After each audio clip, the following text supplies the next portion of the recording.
quand les clés sont récupérées, il y a aussi un mixage qui a mal été réalisé au niveau du trucage. Et pendant 1-2 fractions de seconde, les clés sont littéralement doublées. Il y a le premier plan et le deuxième plan qui est retouché, qui s'interposent. Et c'est pas très beau à voir.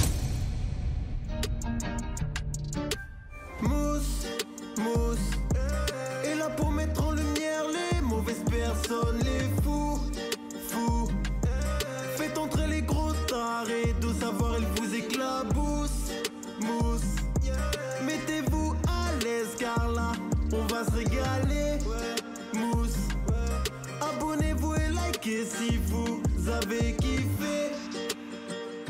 Ouais, c'est Mousse, bienvenue aujourd'hui pour une nouvelle vidéo et j'espère que tout le monde va bien. Alors messieurs, dames, je vous ai entendu pour les lunettes, ça sert à rien, c'est pas anti-lumière bleue, etc. etc.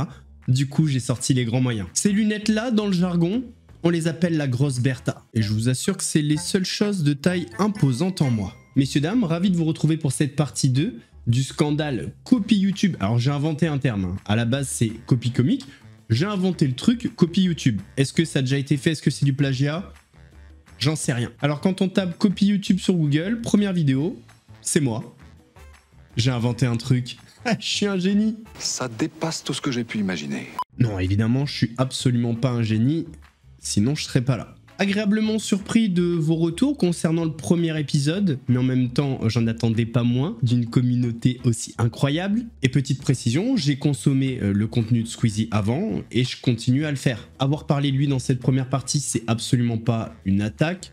C'est juste que quand on parle du plagiat de youtubeur, il y a forcément des cas qui sont devenus célèbres.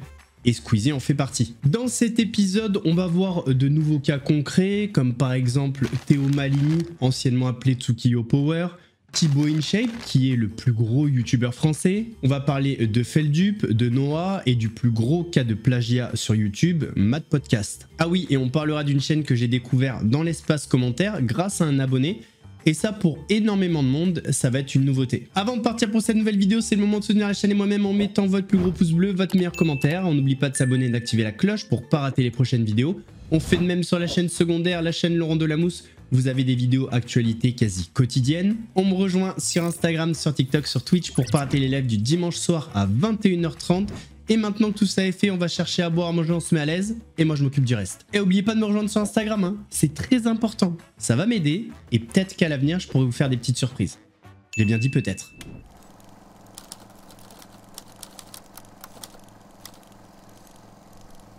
Il y a un truc dont on n'a pas parlé dans la partie 1, c'est pourquoi les créateurs de contenu plagient-ils? On pourrait partir d'un constat assez simple. Le plagiat sur YouTube, ou en général, c'est rarement un accident. Oui, effectivement, ça peut arriver d'avoir la même idée qu'une autre personne. Mais avoir la même idée, l'illustrer de la même manière, un mois après la sortie de l'original, avec beaucoup de mots et expressions qui se ressemblent, ça ressemble pas vraiment à un hasard. Oh, comme c'est bizarre. Oh, Alors, pourquoi certains youtubeurs volent-ils des vidéos? Premièrement, parce que c'est de l'argent facile. Copier un concept qui marche, c'est s'assurer des vues rapidement et sans effort. Et encore que sans effort, j'abuse un peu. Parce que même si tu refais une vidéo de 30 minutes, mot à mot, ça prend quand même du temps. Mais bon, on va rester sur le sans effort parce qu'il n'y a pas ce côté recherche à la base et création. Le deuxième point, c'est le poids des tendances et la pression des algorithmes. Les vidéos qui fonctionnent sont souvent dupliquées encore et encore. Et le troisième point, c'est le manque d'idées. Certains youtubeurs peuvent être en manque d'inspiration. Ça peut être tout le temps ou ponctuellement. Parce que oui, créer une vidéo, ça demande de la recherche, mais aussi de l'inspiration. Et ce, même si le sujet a déjà été traité. Parce qu'il faut être clair, aucun sujet n'appartient à personne. Ce qui va faire la différence, c'est comment tu vas le traiter. Exemple très concret, quand je suis arrivé sur YouTube, ma première vidéo, c'était sur Marco Mouli, Marco le Mytho. Quand j'ai voulu faire cette vidéo, j'ai fait mes recherches, j'ai sorti la vidéo, j'ai absolument pas regardé si une personne avait fait une vidéo sur Marco Mouli sur YouTube. Et j'ai beau regarder aujourd'hui, j'ai rien vu. Mais quand je me suis lancé sur la chaîne, j'avais déjà 2 mois de sujets d'avance. Il y avait des sujets que je voulais aborder. Et le deuxième sujet, c'était Dylan Thierry. Et là par contre, quand j'ai sorti la vidéo, je savais très bien que le sujet avait déjà été traité. Est-ce que ça m'a freiné? Non. Non, parce que j'ai fait mes recherches et j'ai amené l'histoire avec mes mots, mes expressions, ma façon de faire. Je vais même vous spoil un petit peu l'avenir de la chaîne, mais vu que j'ai 6 mois de sujet d'avance, il y a forcément des sujets que je vais aborder qui ont déjà été traités sur la plateforme YouTube. Je le sais, j'en suis conscient, mais je m'en fous. D'une, parce que faire une vidéo sur un sujet, c'est m'imprégner du sujet, apprendre des choses. J'adore apprendre. 2, le but de la chaîne, c'est de dénoncer et pas toutes les chaînes ont le même public. Donc forcément, plus il y a de vidéos et de vues sur le sujet, moins il y aura de victimes. Et 3, parce que certaines vidéos ont été faites il y a un moment et il y a du nouveau à dire sur ces sujets. Mais pour en revenir au plagiat et à YouTube, il y a un truc de fou que vous devez savoir sur la plateforme. YouTube encourage le plagiat. Oui, messieurs, dames. Alors pourquoi je vous dis ça ? Tout simplement parce que la plateforme fonctionne avec les recommandations et l'algorithme. Et quand une vidéo explose, YouTube va recommander toutes les autres vidéos qui lui ressemblent, même si elles sont copiées. Bon, vous comprenez bien que c'est pas une volonté de la part de YouTube, mais plutôt une conséquence de l'algorithme. Faut quand même se rendre compte d'une chose, la définition du plagiat au final, c'est simple. C'est copier l'œuvre d'une personne en la faisant passer pour la sienne. Eh bien dites-vous que malgré cette définition claire, certains vont créer la leur. Pour certains, le plagiat, ça va être l'idée, pour d'autres le fond, pour d'autres la forme, pour d'autres la manière, une usine à gaz. Il faut dire que le temps ne nous aide pas à y voir clair. Il y a quelques années, certaines choses auraient été qualifiées comme du plagiat, alors qu'aujourd'hui, on appelle ça des trends. Pour ceux qui se posent la question, ce qu'est une trend, c'est une tendance. Et le mot trend, on le retrouve surtout sur TikTok, mais c'est venu sur YouTube, notamment avec les YouTube Shorts. Voici un exemple de trend. Sur TikTok, en ce moment, il y a une trend, une tendance où des personnes montrent des vidéos de la personne à contacter en cas d'urgence. La trend s'appelle donc Mon contact d'urgence. Et ce qui fait que la trend est devenue virale, c'est le fait que le contact d'urgence fasse n'importe quoi dans la vidéo.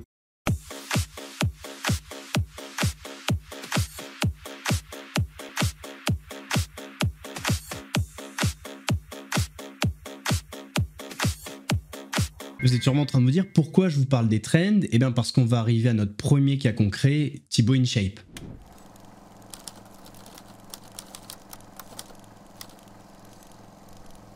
Alors on va pas trop parler de Thibaut InShape, mais il faut savoir une chose, à partir du moment où Thibaut InShape a commencé à faire des shorts, c'est ce format de vidéo court, en format TikTok, donc en longueur, eh bien il a complètement explosé sur YouTube. Il était déjà gros, il est devenu énorme, et notamment à l'international. Ouais, parce qu'il a commencé à faire des shorts où il ne parle pas. Du coup, n'importe quelle personne dans le monde peut comprendre. Il y a eu les stories Snapchat, ça c'était cool. Ensuite, il y a eu les stories Instagram. C'est du plagiat, mais on n'a rien dit. Ensuite, il y a eu les stories Facebook. Ensuite, il y a eu les stories YouTube. Qui utilise les stories YouTube? Mais encore une fois, on n'a rien dit. Puis, il y a eu les stories WhatsApp. Est-ce que parmi vous, il y en a qui les utilisent? Puis, il y a eu les stories sur LinkedIn. Puis, il y a eu les stories sur Twitter. Les flits, paix à leurs âmes. Et maintenant, il y a les stories TikTok. Les mecs, soyez un peu originaux. Arrêtez de vous copier les uns les autres. Un petit peu de fantaisie, que diable! Là, il utilise l'humour pour se défendre face aux accusations de plagiat, mais voici le contenu qui lui est reproché et qui est qualifié comme du plagiat.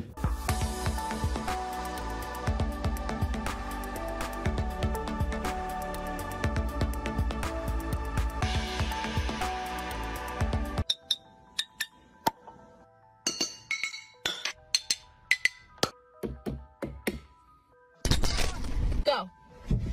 Okay, fingers in. Okay, seatbelt comes off. There we go.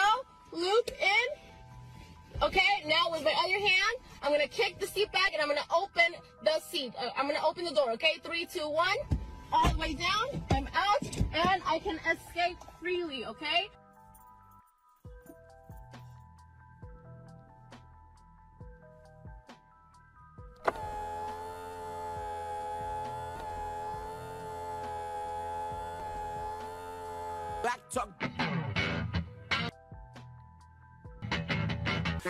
Hop, merci beaucoup.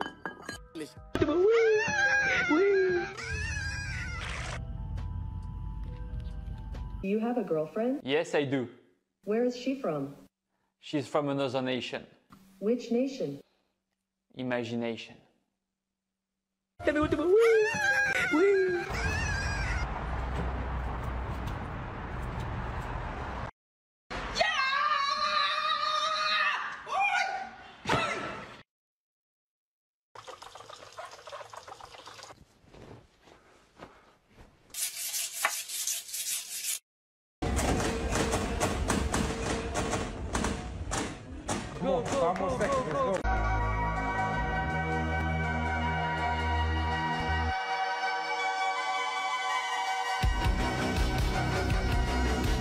Là, ça apparaît plus comme une inspiration plus que comme une trend. Mais vu que l'inspiration n'est pas sourcée, on pourrait qualifier ça comme du plagiat si on suit la définition stricte. On va maintenant parler d'un autre youtubeur, Théo Malini, qui s'appelait avant Tsukiyo Power.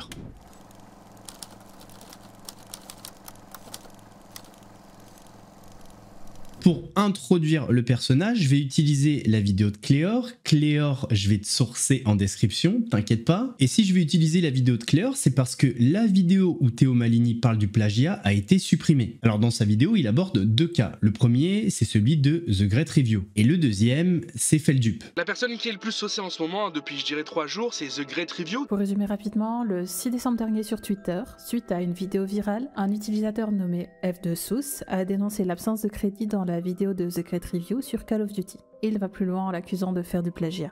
Un des principaux arguments de F2Sous, c'est que The Great Review n'a pas sourcé l'ouvrage de Sébastien Delahaye avant une dizaine de jours, non, bien avant son trade. Alors pour être un passionné de Call of Duty et pour aimer le travail de The Great Review, c'est vrai qu'il a oublié de sourcer le livre. Il s'en est expliqué plus tard. En fait, il a eu une discussion avec l'auteur du livre qui lui a donné l'accord pour faire de ce livre une vidéo. Mais effectivement, dans la description, rien n'est noté concernant la source ou l'inspiration. Par contre, la vidéo est exceptionnelle. Il y a énormément de rajouts par rapport au livre.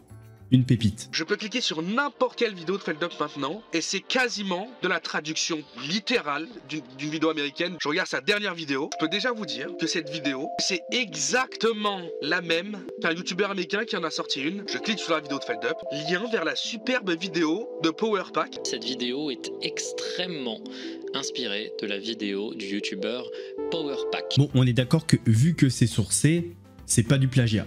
Je pense qu'on est tous d'accord avec ça. Mais là où ça devient très intéressant, c'est quand il vient parler de son propre cas. Et là, il va venir se comparer avec un autre youtubeur. Combo a lui-même sorti des vidéos sur sa chaîne YouTube, que j'ai déjà sorti moi sur ma chaîne YouTube. Je m'étais aussi inspiré de la même vidéo. Si vous vous êtes tous les deux inspirés de la même vidéo, tu peux m'expliquer pourquoi dans la description de Combo je la retrouve, mais à aucun moment toi tu ne le fais, ni dans la vidéo, ni dans la description. D'ailleurs, une raison pour laquelle j'adore Combo, c'est qu'on peut aller sous n'importe quelle de ces vidéos, on trouvera toujours ses sources. Mais au fait, tu peux me dire où t'as pris les extraits pour ta vidéo ? Ah ouais, donc finalement qui est le plus con dans l'histoire? Et là, si on suit la définition, bah, c'est du plagiat. Et d'ailleurs, dans la même vidéo, celle de Cléor, ça va encore plus loin avec un autre exemple. D'ailleurs, ma dernière vidéo qui s'appelle Comment arnaquer 2 millions de dollars avec un jeu vidéo qui n'existe pas, c'est une vidéo qui a déjà été faite par un autre très gros youtubeur américain. La vidéo dure 3 fois la durée de la mienne. Alors, dans cette vidéo, ce qui est fou, c'est que non seulement il n'y avait pas les sources en description, enfin, là, elles y sont, mais parce qu'il les a rajoutées après la vidéo de Cléor. Mais en plus de ça, il a ni plus ni moins utilisé des passages de la vidéo originale pour la sienne. Donc là, on est sur la vidéo originale, il y a ce passage. Eh bien, il a utilisé exactement le même dans le plus grand des cas. Pareil pour ce passage.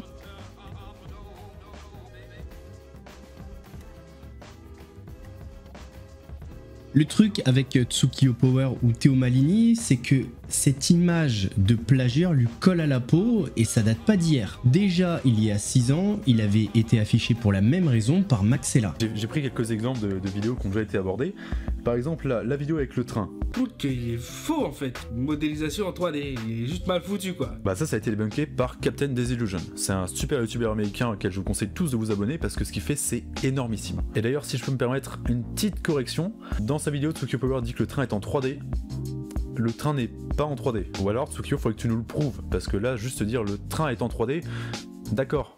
Mais quand tu fais du débunkage, faut que tu apportes des preuves en fait. On a aussi la photo du mec qui vient du futur. Donc cette personne était en fait quelqu'un qui voyageait et qui venait du futur. Et ça vient aussi de Captain Desillusion, l'éclair australien. Du coup, rien qu'en analysant image par image, on peut très rapidement soi-même se rendre compte d'un truc qui cloche. L'éclair, il est pas naturel du tout. Ça a encore été débunké par Captain Desillusion. Les manchots ou les pingouins, je sais pas ce que c'est.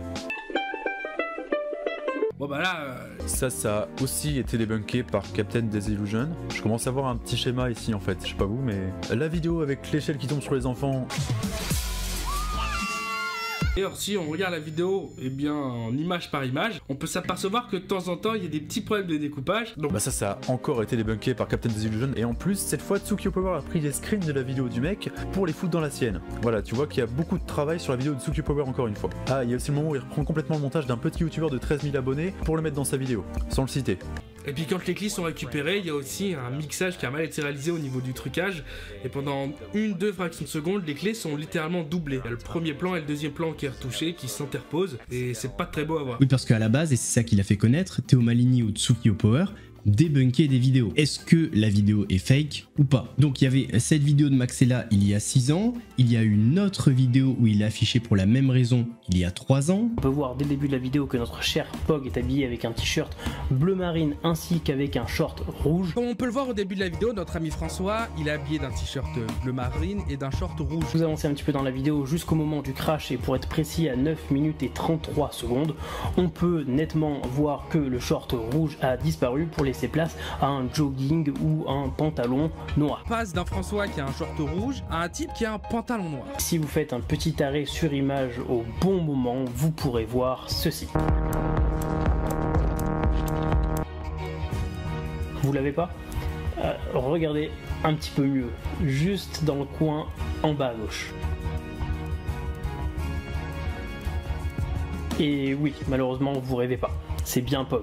Le problème, c'est que quand on regarde image par image la séquence du tonneau, on se rend compte qu'à un moment donné, notre ami François, il est au fond, debout. Alors je vous avoue qu'à l'époque, je consommais le contenu de Tsukio Power, j'aimais beaucoup, mais j'adorais le contenu de Maxella. Et quand il y a eu ce petit bif entre les deux, je me suis posé des questions. Je pense que effectivement Tsukio Power utilisait du contenu américain. C'est pas le seul, je pense pas que c'était le premier, mais à mon avis, on était au début de cette tendance. Et je vous avoue que même si cette réputation lui colle à la peau, il y a plein de vidéos récentes où j'ai pris beaucoup de plaisir à les regarder. Par exemple, la vidéo sur l'arnaque du voyageur du temps et les 2 vidéos de Alan Food Challenge. Au rayon des personnes qui utilisent le contenu américain, il y a effectivement Feldup, qui était d'ailleurs cité par Théo Malini. Mais concernant Feldup, c'est assez carré puisque c'est sourcé. Puis rajoutons le talent de compteur de Feldup associé à un matériel éclairage à contre-courant des youtubeurs actuels, et vous obtenez un des meilleurs youtubeurs français, mais je suis pas objectif sur ce point. D'ailleurs, pour la petite anecdote, Feldup a été plagié par un autre youtubeur français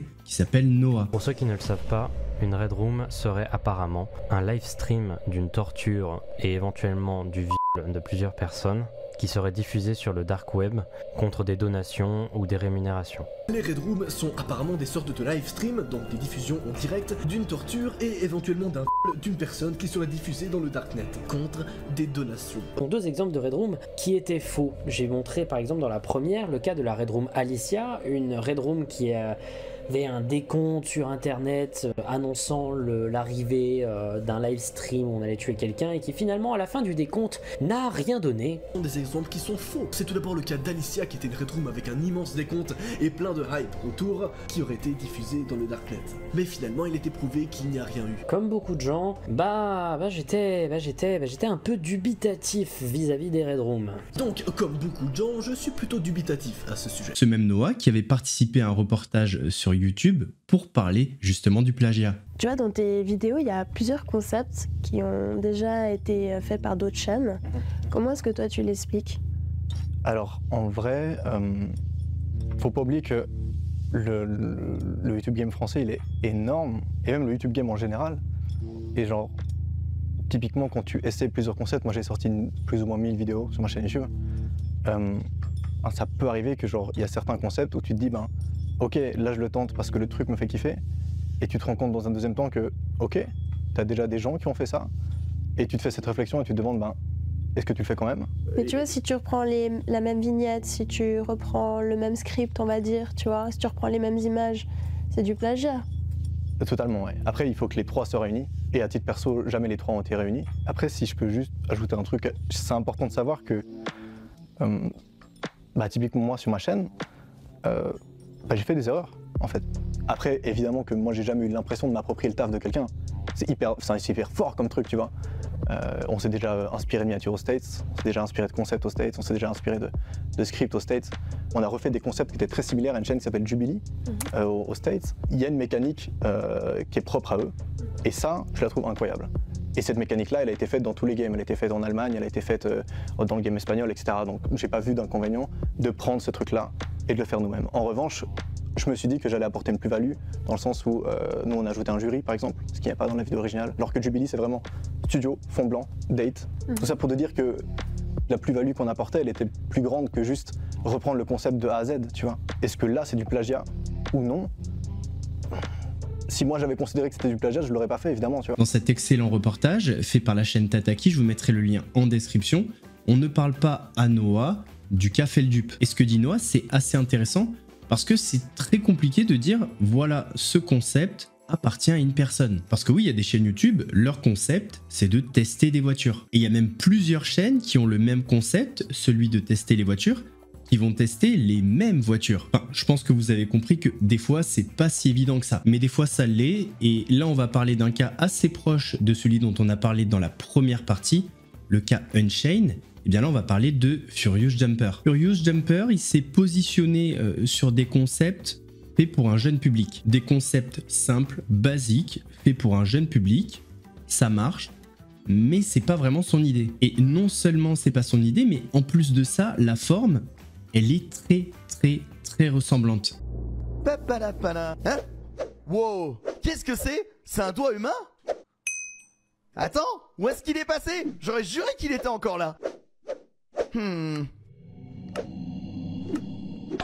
Aïe! Ouais, c'est bon, ça suffit. Et là maintenant, personne pourra me taper dessus, je suis totalement à l'abri dans ma bulle. Quoi? Ah, bon, je vais aller chercher plus de bulles.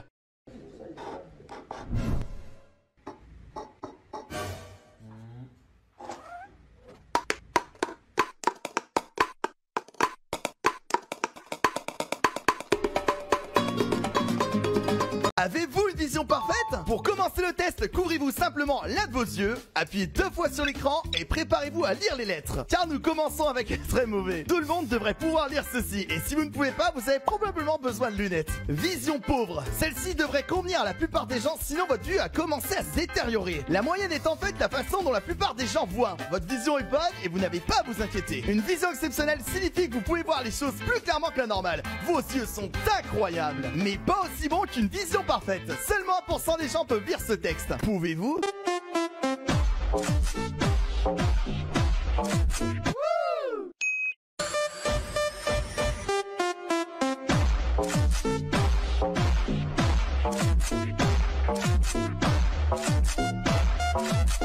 Seules les personnes qui n'ont pas la lettre Z dans leur prénom peuvent voir ceci. Donc vous n'avez pas la lettre Z dans votre nom, hein, d'accord? Ok, c'est parti. Pour toutes les personnes qui n'ont pas la lettre Z dans leur nom, on va jouer un jeu. Vous avez 5 secondes pour toucher le cœur 3 fois. Je parie que tu ne peux pas le faire.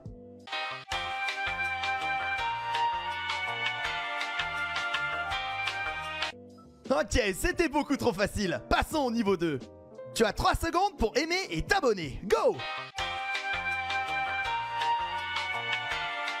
Très bien, mais c'était encore bien trop facile. Montons d'un cran. Voici le niveau 3. Essayez de trouver l'emoji de feu dans cette vidéo. Je vous parie que vous ne pourrez pas faire ça. Au final, on voit que pas mal de cas de youtubeurs ressemblent trait pour trait à l'affaire Copy Comic. Ce qui est reproché à ces créateurs de contenu, c'est exactement ce qui était reproché aux humoristes comme Thomas Sisley, Jamel Debbouze, Gad Elmaleh, etc. C'est de s'inspirer ou copier les États-Unis. Sans citer la source ou l'inspiration, évidemment, parce que c'est ce qui fait que c'est un plagiat ou non. Ce qui fait que les créateurs de contenu accusés se sont fait attraper, c'est parce que beaucoup de Français consomment du contenu américain. Je vous avoue que personnellement, j'en consomme pas du tout, parce que j'ai un niveau d'anglais proche de 0. Donc avec moi, tu peux me sortir des vidéos, des vannes pendant 30 ans, j'y verrai que du feu. En tout cas, grâce à certains utilisateurs, certains abonnés, on a pu mettre en lumière certains cas problématiques. Le créateur de contenu français dont on a le plus parlé dans les affaires de plagiat, c'est Mad Podcast. L'affaire est allée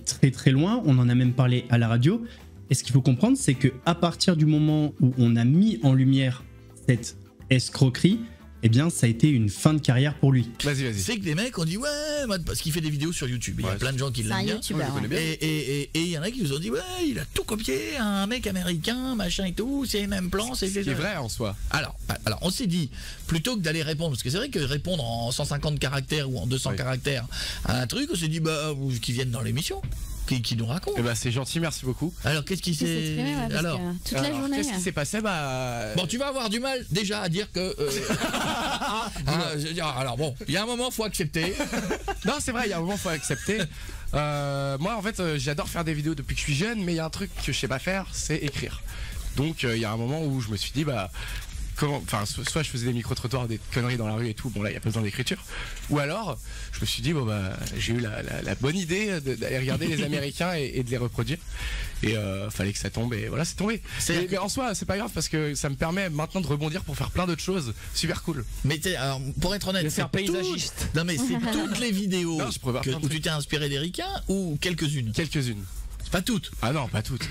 Ah bah non. Ce qui est toujours intéressant avec ce type de cas, c'est qu'il y a le discours après s'être fait attraper et le discours avant d'avoir commencé. Déjà, il faut être soi-même devant la caméra. Il faut pas essayer d'imiter un autre youtubeur parce que ça se crame à 10 000. Et oui, c'était cramé, et certains utilisateurs du forum jeuxvideo.com l'avaient remarqué. Ils avaient remarqué les similitudes, on est gentil, entre le contenu de Matt Podcast et le contenu de Moretoki. Moretoki qui avait été prévenu, d'ailleurs les deux avaient parlé. Moretoki il demandait juste une chose, d'être crédité de l'inspiration. Donc en soi ça va, il a été sport, voire très gentil. Sauf que voilà, au bout d'un moment le créateur de contenu américain en a eu marre, et d'ailleurs il a fait une vidéo à ce sujet.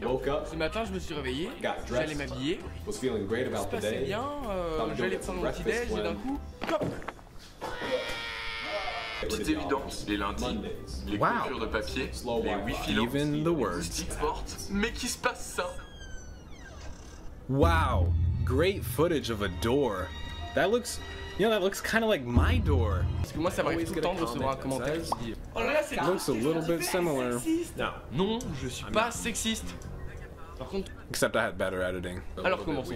Nous aimons les filles bizarres car nous avons l'impression d'être bizarres, donc on veut quelqu'un qui nous ressemble. Bizarre, mets-moi du Nutella sur le corps et lèche-moi. Dude, tout le monde vous déteste. Je suis vraiment une personne horrible. Ne parlez, vos mecs, de pleurer. Oh putain! Oh putain! Oh putain! Oh, vraiment envie de me lever le matin. Oh, a knife. What a sharp idea. Moretoki a été très sport, tellement sport qu'il a accepté de rencontrer Matt Podcast à Paris. Alright, so a lot of you guys are probably wondering, what the fuck is going on? Why am I with Matt and what is happening? Long story short, I decided I can either live the rest of my life hating Matt, or I can come to Paris, talk to him, and figure things out. The thing about me is that I try to get along with everyone. Now don't get me wrong, okay, I fucking hated you for a little bit, but you know, I don't like being a hateful person. Some people actually wanted to delete your channel, which, I mean, yeah, sure, you fucked up, but at the same time, like, everyone makes mistakes, you know? I'm really sorry, what I did was wrong, but I learned from my mistake. And I'm glad to have copied such a nice guy, because he could have made all of this much worse. Good job, Matt. Malgré tout ça, Matt Podcast s'est pris un énorme shitstorm et c'était une fin de carrière pour lui. D'après Moretoki, Matt Podcast lui aurait volé cette vidéo, mais ce qui est important de noter, c'est qu'il n'a pas fait ça qu'avec Moretoki. Il l'a fait avec d'autres créateurs de contenu. Ce qui est important aussi de noter, c'est le fait que Matt Podcast a subi un shitstorm monumental alors qu'il y avait d'autres créateurs de contenu qui faisaient plus ou moins la même chose. Alors pourquoi le public et la communauté a été aussi sévère avec lui ?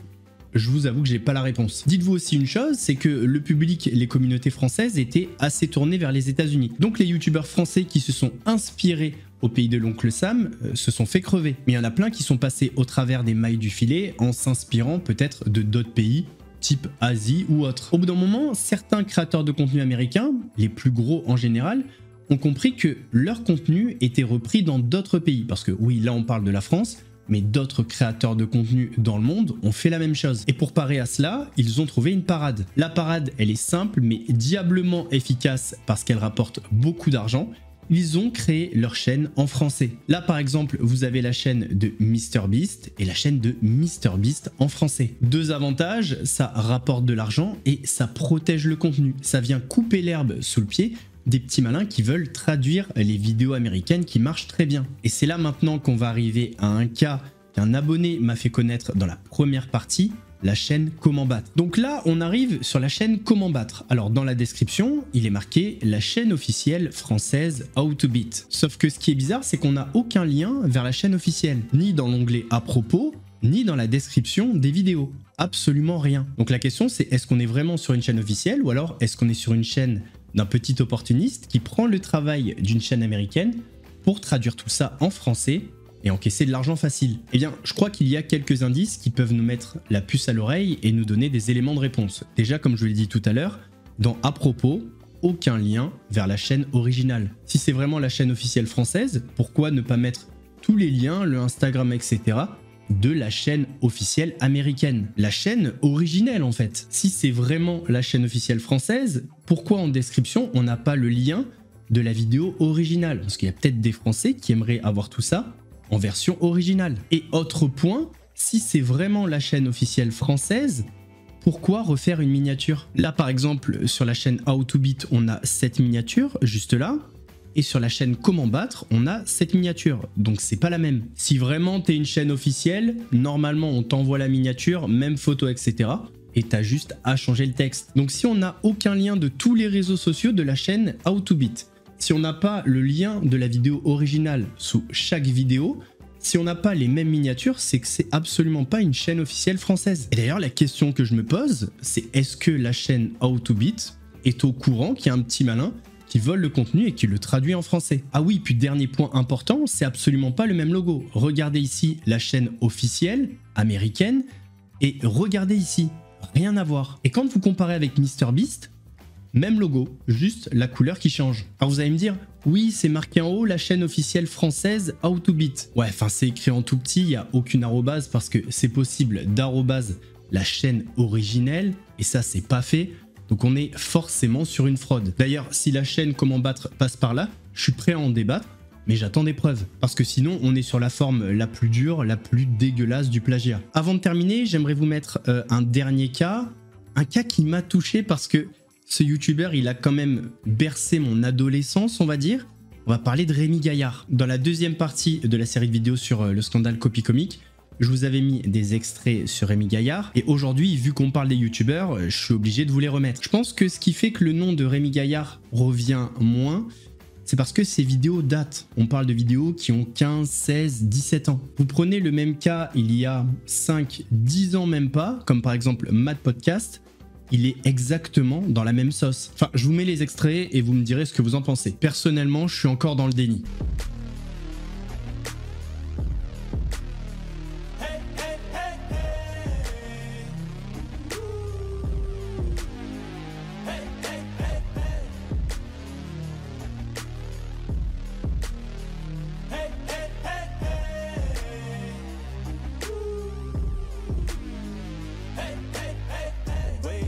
Every day feels boring. The same thing, routine in the morning. Grew up too fast without warning. And when it rains, it's pouring. I got dreams, big dreams. I wanna do big things, but I just can't seem to put it all together. I just wanna be seen.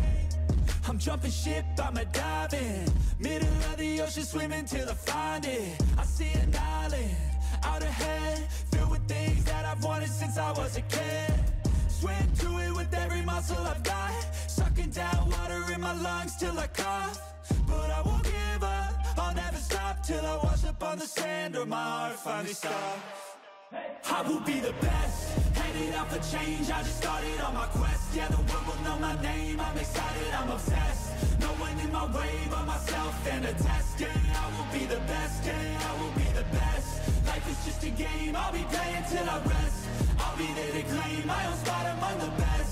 Deep within my mind, I'll put all my fear to rest. Cause I will be the best, yeah. Et on rappelle que refaire le même sketch, refaire les mêmes blagues, c'est possible.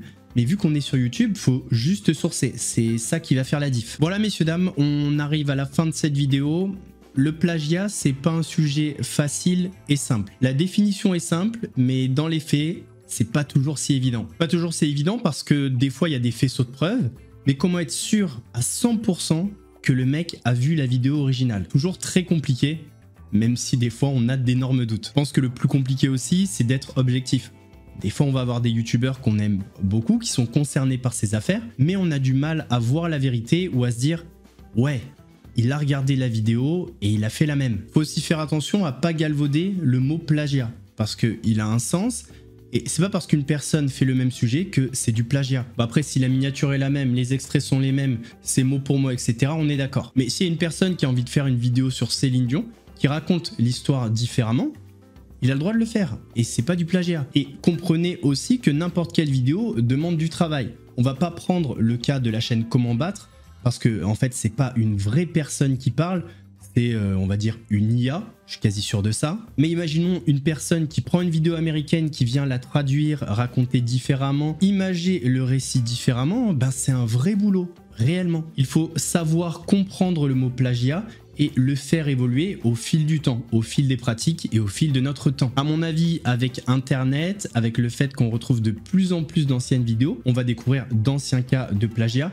mais à mon avis, de moins en moins, en tout cas sur des cas actuels. En tout cas, messieurs, dames, j'espère que la vidéo vous a plu, j'espère que vous avez compris que les exemples que j'ai donnés, ce n'est pas pour tirer sur tel ou tel créateur de contenu. D'ailleurs, dans cette vidéo, il y a beaucoup de créateurs de contenu que j'aime bien, et c'est pas parce que certains, à un moment donné, se sont inspirés de vidéos américaines ou autres que je les déteste ou que je ne regarde plus leur contenu actuel. Mais je condamne les actions quand même. Si la vidéo vous a plu, c'est le moment de mettre votre plus gros pouce bleu, votre meilleur commentaire. N'oubliez pas de s'abonner et d'activer la cloche pour ne pas rater les prochaines vidéos. On fait de même sur la chaîne secondaire, la chaîne Laurent Delamousse, où vous avez des vidéos actualités quasi quotidiennes. On me rejoint sur Instagram, sur TikTok, sur Twitch pour pas rater les lives du dimanche soir à 21h30. Nous, on se donne rendez-vous mardi pour une nouvelle vidéo. En attendant, prenez soin de vous. Attendez, je la refais. En attendant, prenez soin de vous. Mousse vous salue.